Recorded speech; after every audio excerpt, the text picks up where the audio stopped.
السلام عليكم ورحمة الله وبركاته. أهلا بكم في قناة كروشيه تيوب مع سهام البنهاوي. النهاردة هنشتغل الجزء الأول.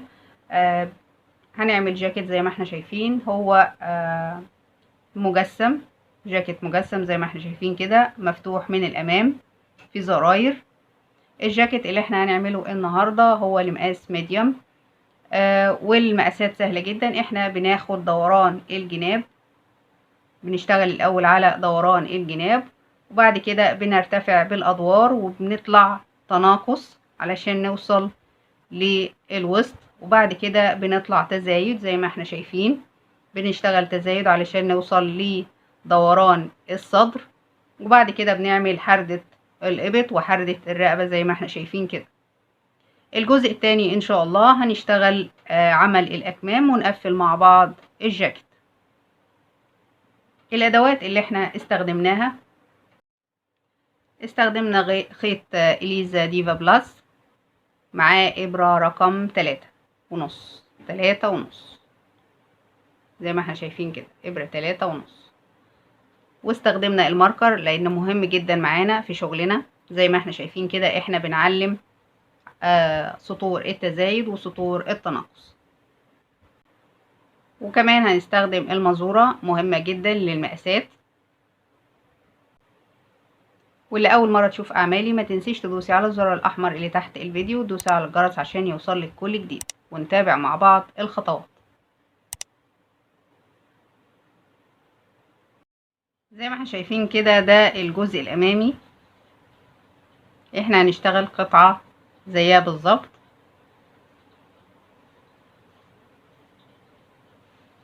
انا عندي الجزء ده هو ربع دوران الجناب، فانا هشتغل واحده زيها بالظبط، والظهر هيبقى نص دوران الجناب. يعني انا عندي هنا الظهر نص دوران الجناب بالشكل ده، وعندي الجزء الامامي هنشتغل على نص دوران، على ربع دوران الجناب، ربع وربع يبقى نص.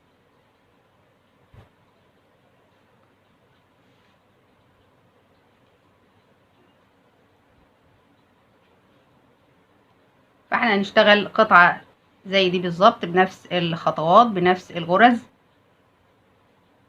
يبقى الجزء ده على ربع دوران الجناب والظهر على نص دوران الجناب.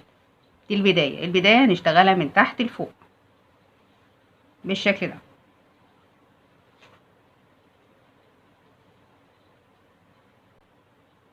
فدلوقتي هنشتغل السلاسل بتاعتنا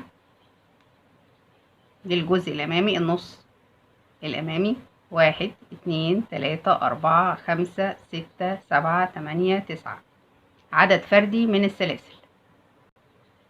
انا كده اشتغلت 42 غرزة سلسلة. بعد كده هرتفع 1 2 3 4 بمثابة عمود والسلسلة اللي تحته، بعد كده سلسلة مسافة، وهسيب الغرزة رقم 42 واروح للغرزة رقم 41 واخد عمود، بعد كده سلسلة واسيب غرزة واللي بعدها عمود، سلسلة واسيب غرزة واللي بعدها عمود، سلسلة واسيب غرزة واللي بعدها عمود بالشكل ده. وصلت لنهاية السطر وفاضل عندي غرزتين وخدت عمود سلسلة، هسيب غرزة وادخل في اخر غرزة واخد عمود بالشكل ده. اصبح عندي 21 فراغ، 21 فراغ.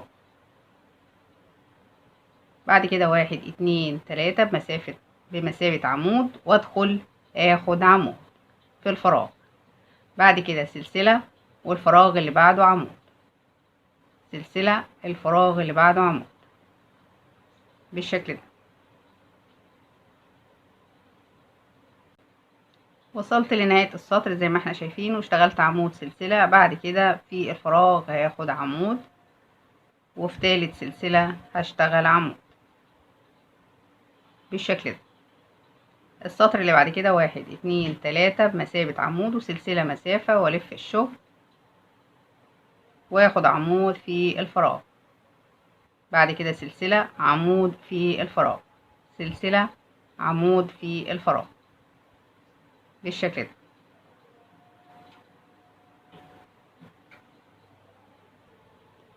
وصلت لنهاية السطر واشتغلت عمود سلسلة، وهاجي هنا في تالت سلسلة، طبعا بنتخطى العمود ده ونيجي هنا في تالت سلسلة من سلاسل الارتفاع ونشتغل عمود. طبعا انت لو عايزة تكملي بنفس النمط عمود سلسلة طبعا ده بيرجع لك. بعد كده هنرتفع 1 2 3 بمثابة عمود، وهنشتغل عمود فوق كل غرزة، ونعد الغرز بتاعتنا هيطلع 43 غرزة عمود، عمود فوق كل غرزة. زي ما احنا شايفين كده اشتغلنا عواميد وعدينا لقينا 43 عمود. بعد كده بشتغل كمان سطرين، يبقى المجموع كله 6 سطور، 1 2 3 4. هنشتغل كمان الخامس والسادس من غير لا تزايد ولا تناقص، غرزة فوق كل غرزة. اكمل وارجع لكم. زي ما احنا شايفين كده احنا اشتغلنا 6 سطور، 3 سطور عمود سلسلة عمود، و3 سطور عمود جنب عمود. ابتدينا نعمل تناقص من السطر رقم 7. طبعا القطعتين هنشتغلهم زي بعض مع اختلاف التناقص. يعني انا هنا في التناقص اشتغلت السطر السابع وعملت تناقص في نهاية السطر. طبعا القطعة اللي زيها احنا في سابع سطر هنشتغل التناقص في بدايته، سلسلتين وهنشتغل عمود، يبقى كده بمثابة عمود واحد. بعد كده عمود فوق كل عمود، عمود فوق كل عمود. يبقى احنا هنا في السطر السابع ابتدينا التناقص في بداية السطر، انا عندي هنا في السطر السابع عملت التناقص في نهاية السطر زي ما احنا شايفين كده، بحيث ان الاتنين يبقوا واجهة واحدة علشان واجهة الخيط او واجهة الغرزة بالشكل ده. وصلت لنهاية السطر واشتغل عمود فوق كل عمود، نهاية السطر. انا هنا في بداية السطر هي اللي اشتغلت عمود فوق كل عمود، لكن هنا في نهاية السطر كنت بعمل تناقص. انا هنا العكس، ابتديت تناقص في بداية السطر السابع ونهيت بعمود فوق كل عمود. بعد كده 1 2 3 واشتغل غرزة فوق كل غرزة. هنشتغل كام سطر؟ هنشتغل السطر التاني التالت 3 سطور، غرزة فوق كل غرزة، مش هنشتغل تناقص. زي ما احنا شايفين كده سطور التناقص اللي هنلاقي فيها ماركر. وصلت لنهاية السطر وهشتغل عمود فوق غرزة التناقص. بعد كده 1 2 3 واشتغل برضو السطر ده والسطر اللي بعده غرزة فوق كل غرزة. زي ما احنا شايفين كده انا خلصت السطر الثامن والتاسع والعاشر من غير اي تناقص. السطر ال11 هرتفع سلسلتين واخد عمود كده بمثابة عمود واحد بس، وبعلم عشان اعرف سطور التناقص اللي انا اشتغلتها. بعد كده بشتغل غرزة فوق كل غرزة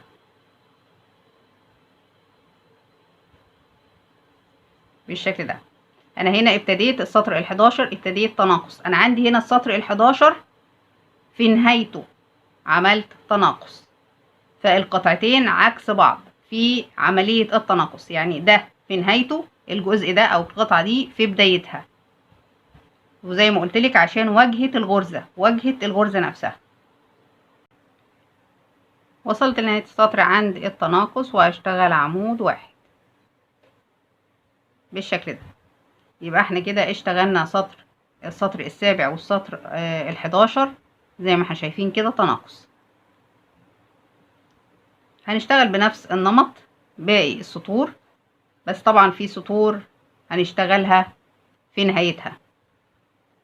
يعني عندي هنا السطر رقم 7، السطر رقم 11، يبقى السطر رقم 7، السطر رقم 11، السطر رقم 15، السطر رقم 19، السطر رقم 23، السطر رقم 26. بعد كده السطر رقم 29 والسطر رقم 31. انا عندي التناقص في اتجاه واحد بس، انا عندي الناحية دي من غير تناقص ولا تزايد. هنا هتبقى العروة بتاعة الزراير، فاشتغل نفس الخطوات بس في الاتجاه ده زي ما احنا شايفين كده بالسطور اللي انا قلت لكم عليها. غير كده مش هنعمل تناقص، يعني التناقص بيبقى في السطور اللي انا قلت لكم عليها دلوقتي. اما الظهر لما نيجي نشتغله هنشتغل تناقص من الناحيتين، الناحية اليمين والناحية الشمال. اما الصدر في القطعتين الاماميتين بنشتغل تناقص في ناحية وناحية لا، والقطع التانية بنشتغل في ناحية لا مفيش تناقص، الناحية التانية اكمل وارجع لكم. زي ما احنا شايفين كده انا وصلت للسطر ال26، اخر حاجة السطر ال23، 23 24 25 26. السطر ال26 هشتغل في نهاية السطر الغرزتين عمود هاخدهم في غرزة واحدة، بعد كده هشتغل غرزة فوق كل غرزة لنهاية السطر. انا كده خلصت السطر ال26 وال27 وال28. السطر ال29 هرتفع سلسلتين والف الشغل واخد عمود، يبقى كده تناقص في بداية السطر، واحط ماركر في السطر اللي انا عملت فيه تناقص. بعد كده اشتغل غرزة فوق كل غرزة. انا كده خلصت السطر ال29 والسطر ال30. السطر ال31 هرتفع سلسلتين والف الشغل واشتغل عمود،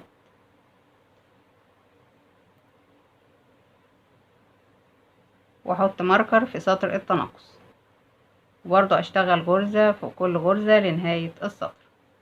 زي ما احنا شايفين كده ناحية فيها تناقص وناحية من غير تناقص، اللي هي غرزة فوق كل غرزة. انا كده خلصت زي ما احنا شايفين، ادي 1 2 3 4 5 6 7 8. السطر اللي فيه ماركر هو ده سطر التناقص. بعد كده هرتفع 1 2 3 بمثابة عمود وسلسلة مسافة والف الشغل واسيب غرزة وادخل في اللي بعدها عمود، سلسلة واسيب غرزة وادخل في اللي بعدها عمود. احنا كده في مرحلة الوسط نفسه بالشكل ده. طبعا انت عايزة تطولي عن كده يبقى هتبتدي من تحت، هتبتدي من تحت علشان شغل التناقص يبقى على الجناب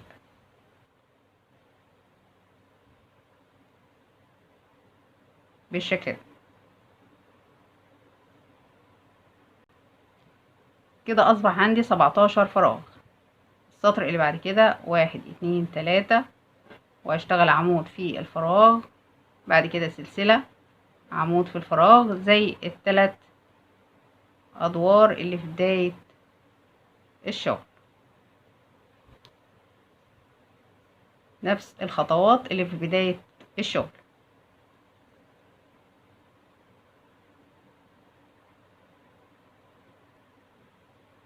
وصلت لنهاية السطر وهاخد عمود، وفي تالت سلسلة هشتغل عمود،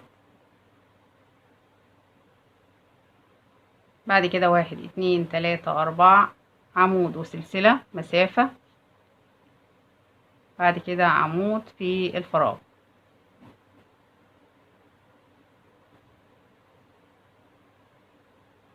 بالشكل ده. وصلت لنهاية السطر زي ما احنا شايفين. السطر اللي بعد كده هشتغل عمود فوق كل غرزة.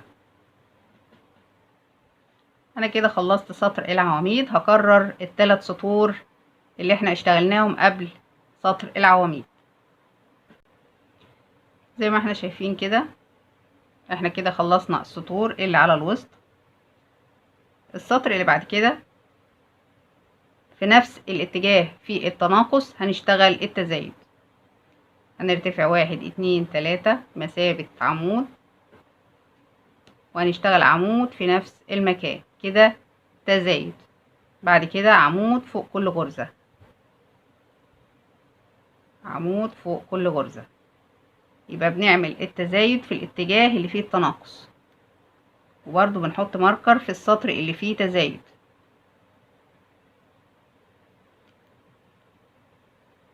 هشتغل عمود فوق كل عمود لنهاية السطر. زي ما احنا شايفين كده السطر الاول احنا اشتغلنا تزايد في بداية السطر. السطر التاني غرزة فوق كل غرزة، ما اشتغلناش تزايد. السطر التالت تزايد، 1 2 3، وفي نفس المكان عمود، بعد كده عمود فوق كل غرزة. يبقى السطر الاول والتالت تزايد، وهنشتغل برضو غرزة فوق كل غرزة لحد ما نوصل لنهاية السطر. انا عندي هنا مفيش تزايد، عندي من ناحية واحدة بس. زي ما احنا شايفين كده احنا اشتغلنا سطرين تزايد. هنشتغل 10 سطور ب5 سطور تزايد، 10 سطور ب5 سطور تزايد. يبقى هنشتغل سطر تزايد وسطر من غير تزايد، سطر تزايد وسطر من غير تزايد، وهكذا لحد ما نوصل لنص دوران الصدر مع النص التاني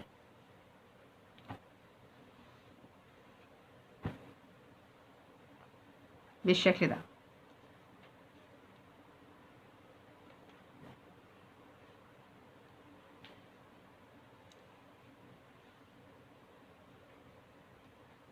هنشتغل تزايد لحد ما نوصل لنص دوران السطر. زي ما احنا شايفين كده احنا اشتغلنا 10 سطور، سطر تزايد، سطر لا، تزايد لا، تزايد لا، تزايد لا، تزايد لا.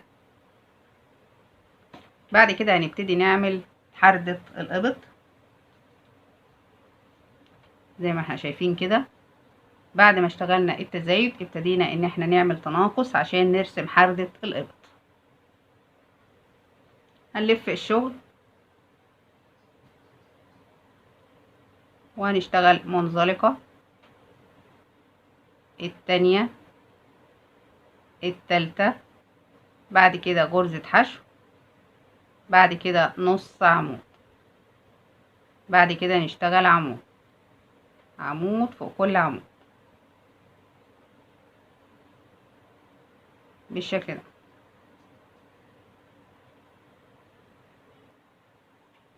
وصلنا عند الحردة، هنشتغل عمود غير مكتمل، التاني غير مكتمل، وناخدهم في حلقة واحدة، واخر عمود نشتغل عمود بالشكل ده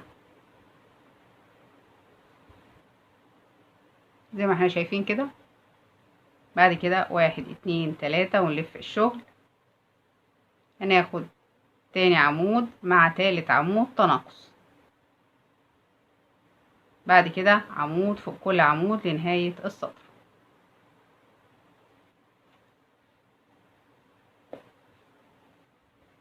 بالشكل ده. انا كده خلصت السطر وابتديت السطر اللي بعده. احنا كده عملنا تناقص 1 2 3، احنا كده في السطر الرابع.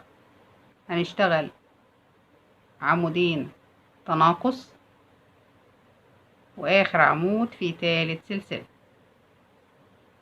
بالشكل ده.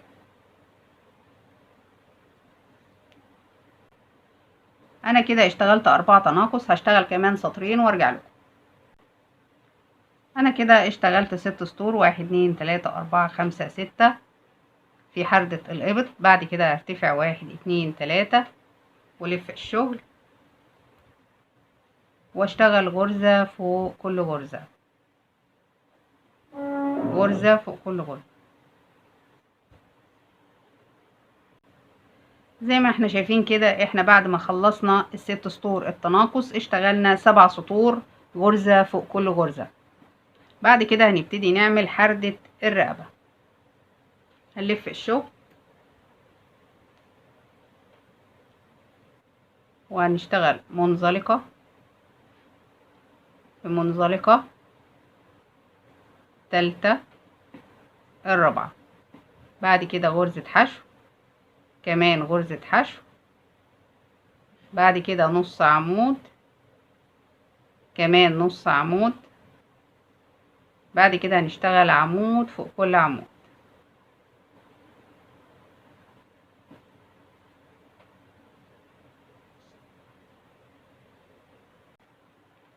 زي ما احنا شايفين كده احنا خلصنا اول سطر التناقص، ده كده تاني سطر تناقص. هاخد اخر عمودين، انا عندي هنا 3 عواميد، عندي عمودين هاخدهم تناقص واخر عمود هاخده عمود عادي بالشكل ده. نفس الخطوات اللي احنا اشتغلناها في حردة الابط. هرتفع 1 2 3 والف الشغل، واخد العمود التاني والتالت تناقص، واشتغل بعد كده عمود فوق كل عمود. زي ما احنا شايفين كده احنا اشتغلنا بنفس خطوات التناقص اللي احنا اشتغلناها في حردة الابط. انا عندي هنا السطر الاولاني اللي احنا اشتغلنا فيه تناقص، الاول التاني التالت الرابع الخامس، كده 5 سطور. اخر سطر هنشتغل مع بعض،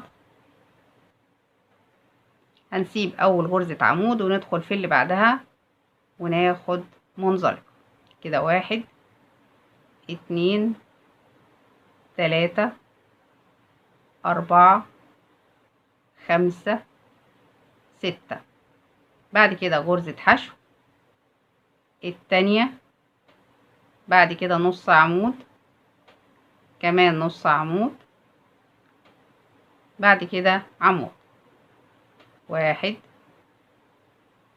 2 3 4 5 6 7 في تالت سلسلة من سلاسل الارتفاع بالشكل ده، واخد سلسلة الامان واقص الخيط.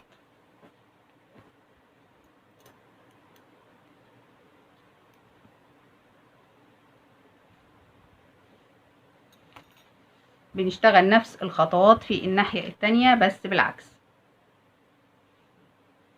يعني هنا انا نهيت بعمود، في القطعة التانية انا ببتدي ب3 سلاسل اللي هو الارتفاع العمود، ادي 1 2 3 4 5 6 7، وبعد كده بشتغل 2 نص عمود، بعد كده 2 حشو، بعد كده 6 غرزة منزلقة بالشكل ده. نفس الخطوات بس بالعكس. عندي هنا نهاية الخيط في آخر عمود، وعندي هنا نهاية الخيط في غرزة المنزلقة. كل ده علشان اتجاه الغرزة زي ما احنا شايفين كده. احنا كده خلصنا الجزئين اللي في الصدر زي ما احنا شايفين، وقلت لكم الخطوات زي ما احنا شايفين كده. دول القطعتين الاماميتين. هنعمل مع بعض الظهر وهنشبكهم مع بعض.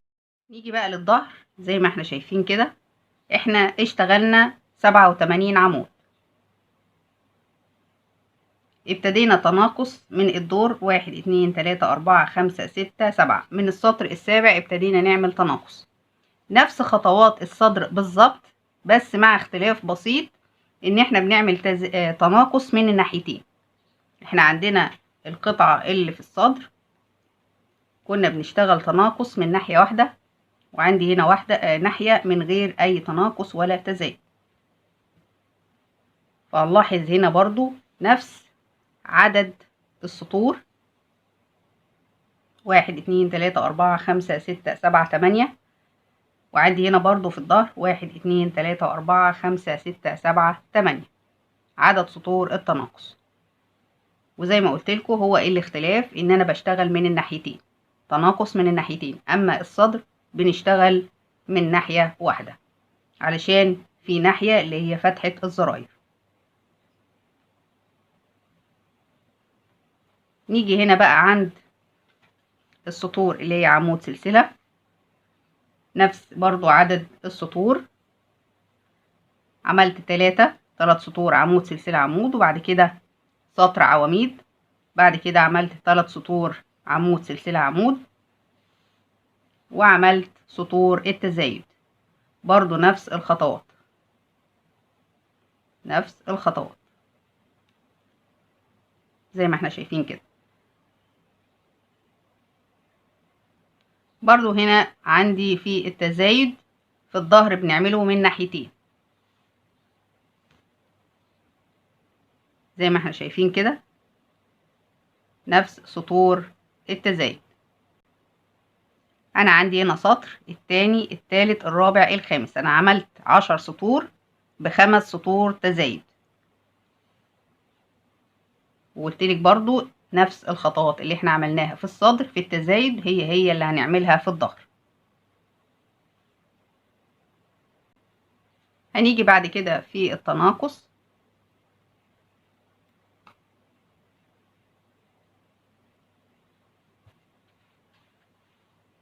هنلف الشغل وهنشتغل منزلقة في منزلقة في منزلقة، بعد كده حشو، بعد كده نص عمود، بعد كده نشتغل عمود فوق كل عمود لنهاية السطر. ونفس خطوات التناقص اللي احنا عملناها في بداية السطر هنعملها في نهاية السطر. وصلت لنهاية السطر وهشتغل نص عمود، بعد كده حشو، بعد كده منزلقة في منزلقة في منزلقة. ناخد سلسلة امان ونقص الخيط علشان نبتدي شغل من السطر اللي بعده.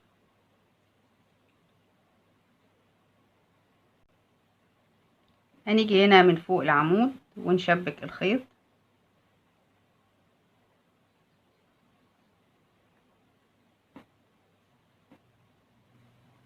ونرتفع 1 2 3. والعمود اللي بعده هناخد عمود غير مكتمل، العمود التاني عمود غير مكتمل بالشكل ده وناخدهم في حلقة واحدة. بعد كده نشتغل عمود فوق كل عمود لحد ما نوصل لنهاية السطر.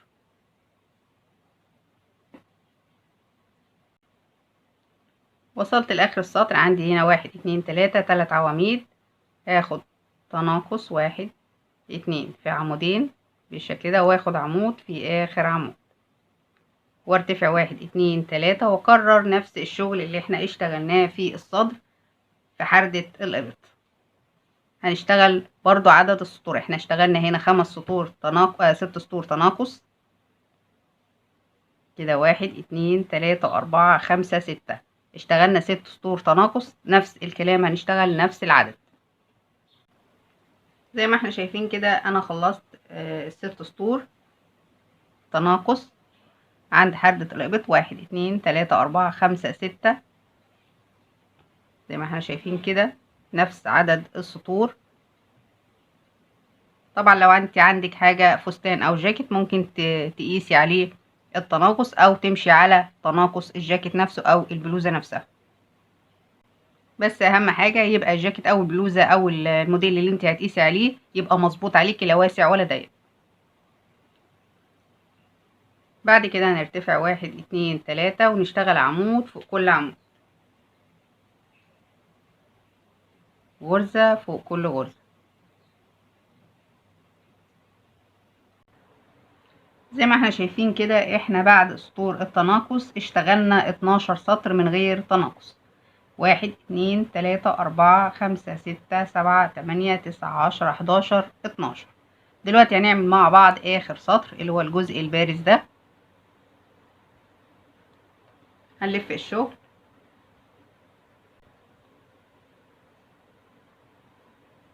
زي ما احنا شايفين كده. هناخد منزلقة كده 1. طبعا اول عمود احنا تخطيناه، ابتدينا نعمل منزلقة من تاني عمود، الغرزة التانية، التالتة، الرابعة، الخامسة، 5 غرز منزلقة. بعد كده غرزة حشو التانية، بعد كده نص عمود، كمان نص عمود، بعد كده عمود 1 2 3 4 5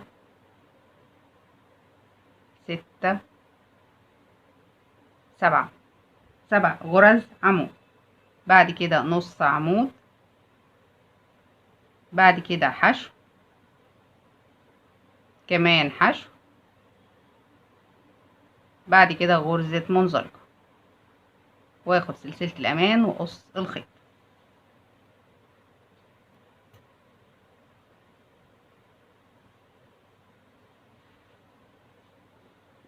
نفس الخطوات اللي احنا عملناها الناحية دي هنعملها الناحية دي. احنا هنا نهينا بغرزة منزلقة، هنبتدي بمنزلقة وبعد كده 2 حشو، بعد كده نص عمود، بعد كده 7 نص عمود، بعد كده 7 عمود. بعد كده الخطوات اللي احنا ابتديناها من هنا هننهيها في الاتجاه ده.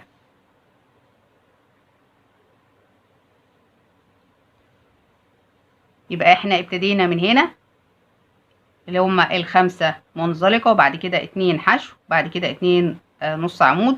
لا احنا هنا هننهي ب2 نص عمود، بعدين 2 حشو، بعدين 5 منزلقة. ده كده الظهر، والظهر كده خلص معانا.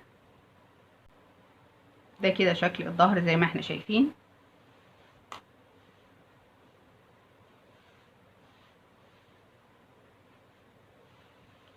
طيب انتي مش عايزة تعملي الظهر كله عواميد وعايزة تعمليه عمود سلسلة، هتمشي بنفس الخطوات اللي احنا اشتغلناها في العمود سلسلة، ونراعي في السطور اللي فيها تناقص، ونراعي في السطور اللي احنا عملنا فيها تزايد.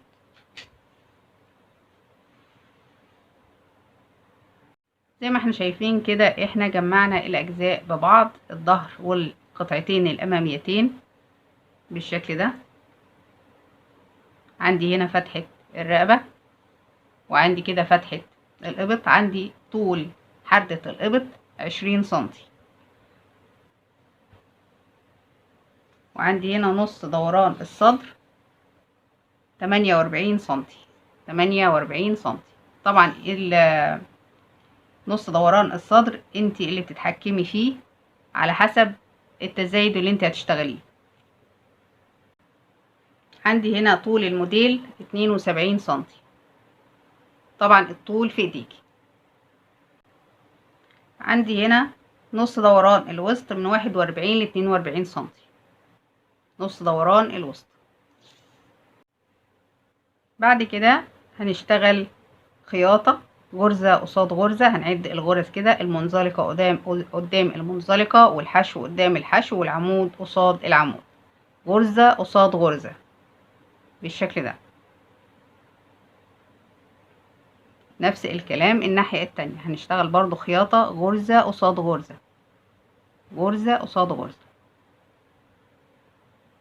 زي ما احنا شايفين كده. تمام.